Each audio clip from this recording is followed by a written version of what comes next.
Okay, so it's the holidays again, and for this year, I thought I'd make a video on our family's Franklin nut cake. The Franklin nut cake is a popular cake with our family. We've had it every holiday season. Growing up, I can remember my grandmother always having it at her house. And this specific recipe I did get from my Grandmother Carroll, and I've not made it before, but I would like to make it this year and do a video of making it to share with you guys. Y'all may remember the Franklin nut cake from past years. It's kind of like a fruit cake with a lot of pecans. So let's get started. Let's start with the ingredients list. The ingredients are a pound of butter, 2 cups of sugar, vanilla, 6 eggs, 3 cups of flour, all-purpose, a little salt and a little baking powder, and then a pound of pineapples and a pound of candied cherries, which I have a mix here of red and green. And then finally, the signature ingredient, 5 cups of pecans. These I've chopped, some more finely than others. I like a good mix with that. So let's go ahead and get started with making this cake. So the first thing we're going to do is get out the KitchenAid here and cream together the butter and the sugar. Now the butter I've actually had laying out for quite a while, so it's very soft, but you still want to cut it into manageable pieces for your KitchenAid. The goal is not to work the machine too hard. So that's 1/4 pound of butter.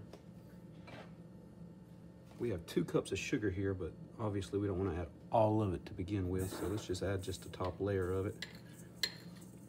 And let's put the machine down and see what it can do with this little bit.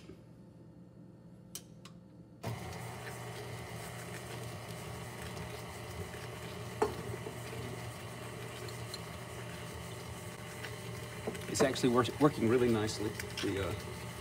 The Irish butter I bought here is very soft, and so it's excellent.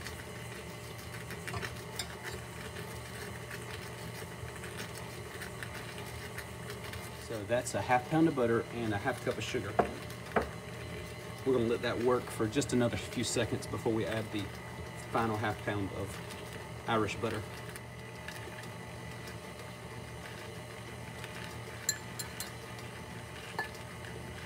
And these large ramekins are great for preparing serving sizes.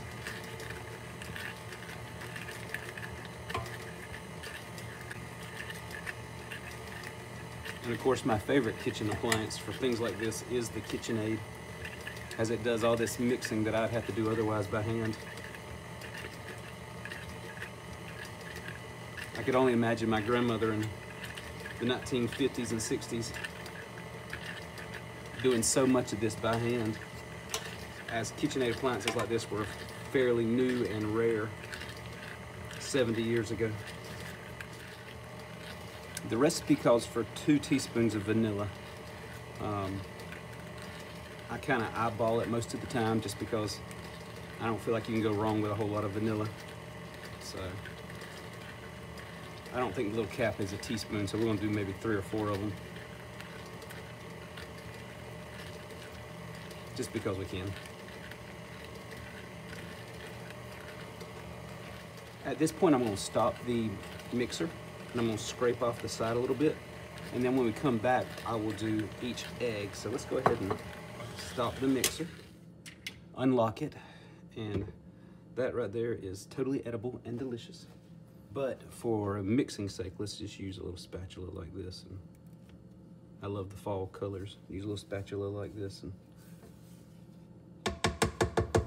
get it all back down into the base of the bowl. Before we start the mixer again, let's do let's crack an egg or 2 in there.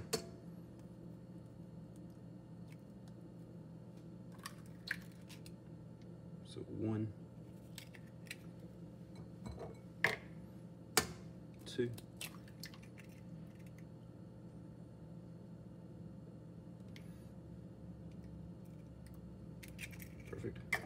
Let's start our mixer on low again. And a matter of fact, let's go to like a, this mixer allows me to do like a stir setting before I kick it up to like 2, 3, 4, and 5. So let's just let that stir. And let's do egg number 3, 4, 5, and 6. As you can see at this point, the batter is very gooey and liquidy. It's great. That's exactly what it should look like. But our next 2 ingredients, include the salt and the flour, will thicken it up a lot. As this batter thickens up, we will switch from using the KitchenAid mixer to using just our spatula to turn it because of the density of the cake. It is a very thick cake even before it is cooked. The next ingredient is 3 cups of all-purpose flour. Obviously just a little bit at a time, as we want it to mix thoroughly. And you'll notice the success of the flour as the batter begins to draw up, as it begins to dry and clump together or stick together. The recipe actually calls for very little salt. And I'm not a big salt fan, so I add just a little bit anyway. It's there for taste, not to get our blood pressure up. Now that we have all the ingredients in here, except for the pecans and the candied fruits, I'm gonna shut the machine off. I'm gonna pull this bowl away from our KitchenAid mixer here. Of course, using my spatula to kind of clean off the mixer head. And we'll go over to the stove top and put in the dense ingredients, including the candied fruits and pecans. Okay, as we prepare the Franklin nut cake, one of the first things we want to do is grease the pan with something like some Crisco here. Not just so the cake doesn't stick to the pan, but also so that the wax paper does stick to the pan. I love these little pans you can pull apart like this. But obviously this is a bit messy, so let's go ahead and get into it. There'll be lots of Crisco needed, but this is a good amount to start with. I've actually already cut this with a hole. So it's almost like I'm doubling up on the protection here. So grease it, grease it, grease it, grease it, grease it. And it will require more grease than this, obviously. But go ahead and drop the greased into the pan. Make sure all the wax paper is good and tight up next to the edge here. And then more grease, more Crisco around the edges. Once it's well enough that you feel like the wax paper will stick, go ahead and insert that. The weight of the cake's really gonna push the wax paper out, so it doesn't have to be perfect.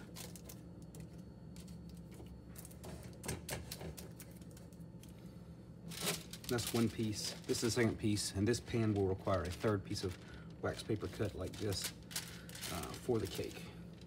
Our Franklin nut cake batter is coming along very nicely. At this point, you'll go ahead and turn the oven on 250 because the temperature's so low, it won't take nearly as long for the oven to heat up as it would for, say, 350 or 425. Also, at this point, we will begin adding some ingredients. I'm thinking about like 2 or 3 different things. Growing up, not only was this a recipe my grandmother would make and would have it on the holidays, I also remember watching with my mother just shows on TV, and one of them that stuck out to me always when it comes to cooking was Justin Wilson's Louisiana cooking show. And how he would always prepare a dish, and at the end he'd had a little table in the corner. He'd go over there and pour himself a little glass of wine and drink. And for me, I like to keep a little something to drink always, not just because I'm talking to the camera, but because I like sweet tea. So let's go ahead and add some fruit and nuts to this, and we'll do our final step of getting it in the pan and baking it. It doesn't really matter, but we'll go with the soft stuff first. So let's go with the green candy cherries first, and then we'll go with the red candy cherries next. I already cut these into quarters. Quartering the candy cherries just makes them mix better, just like chopping the pecans makes it a better I'm more likely to get a little bit of everything. Obviously, by this point, it's pretty thick. These candy cherries are very sticky and thick, so everything's by hand at this point. And the spatula is a blessing from God because it just works wonders. Look at this. It allows me to go all the way down to the bottom of the bowl and come back up with fresh batter every time, with every stir. So that mixed really well. Let's go ahead and add, of course, a pound of candied pineapples, just like we did candied cherries. Thick, syrup and all, thick and delicious. The beauty of this recipe is it creates a large cake. This is not a single serving thing, right? So that's the candied pineapples. Let's go ahead and mix those in deep also. And our oven is ready. So we are behind, but a low temperature like 250, it won't take long for the oven to heat up.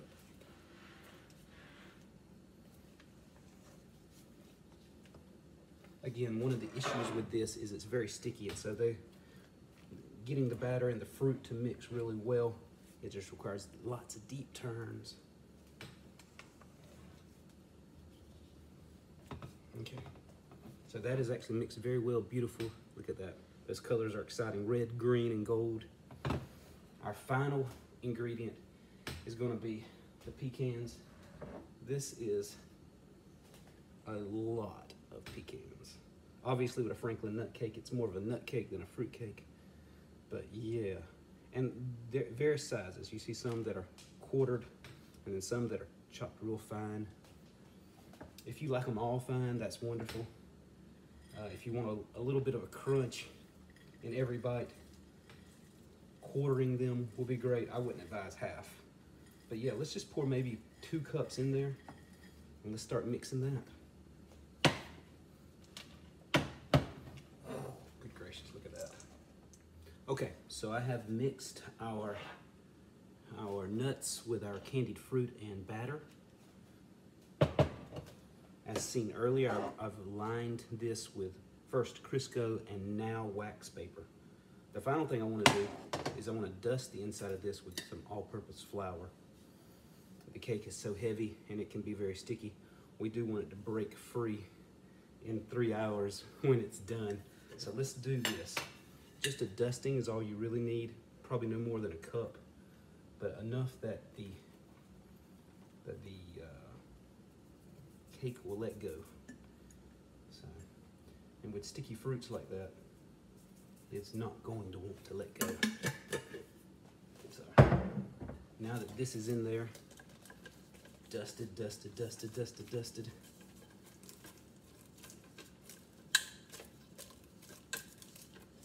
Any extra you can just kind of dump away because it's all about to go in here anyway. So get another sip of sweet tea and let's make cake.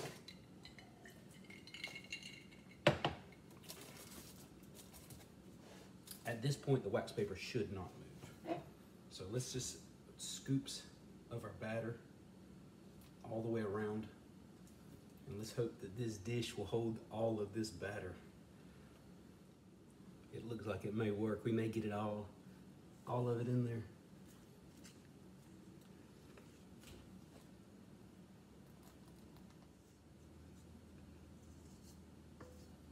Beautiful. That's exciting. Because this is such a dense cake, we're going to want to press it down as much as possible. If it had been a flour-only cake, like it didn't have all these extra fruits, we would just pound it down, right? We would just pound it on the countertop and let it settle that way. But there's so much sticky, sweet, syrupy goodness in this. We have to do it almost like brownies and kind of work it around evenly. But of course, the ideal situation is that it be evenly weighted on all sides. So yeah, just kind of turn it like you would a steering wheel in a car with your spatula until you get it good and level all the way around.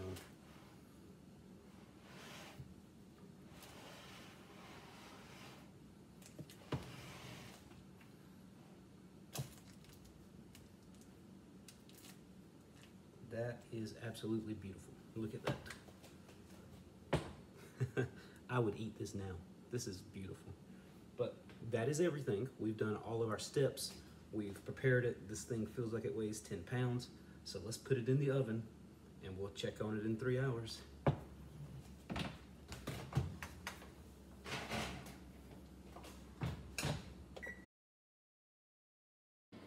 Okay, so our Franklin nut cake has been in the oven 1 hour. We have 2 hours left. Let's see what he looks like at the 1 hour mark. Ooh, my goodness. Okay. I don't want to leave him open too long, but I do want to get a glimpse of him. And we'll come back in an hour or so and see what he's doing. We have 1 hour left on our Franklin nut cake. Let's see what he looks like after 2 hours of baking. Oh, that's promising. Look at that. That looks delicious. Okay, we'll check in with him in 59 minutes. The cake is ready. 3 hours later. Ooh. How does it look? Let's see what it tastes like.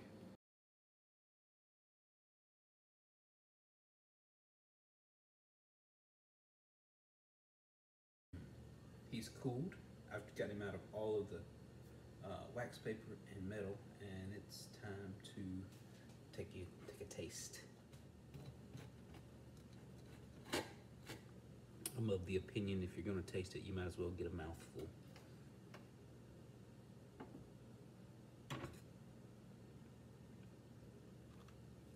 Mm. Mm.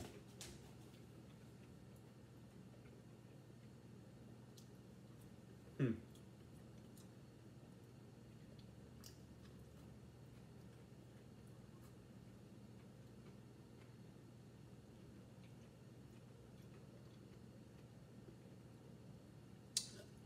Very moist and delicious. Thanks for watching my cooking video on Franklin nut cake. I enjoy baking in the kitchen, especially during the holiday season, and I hope you do too.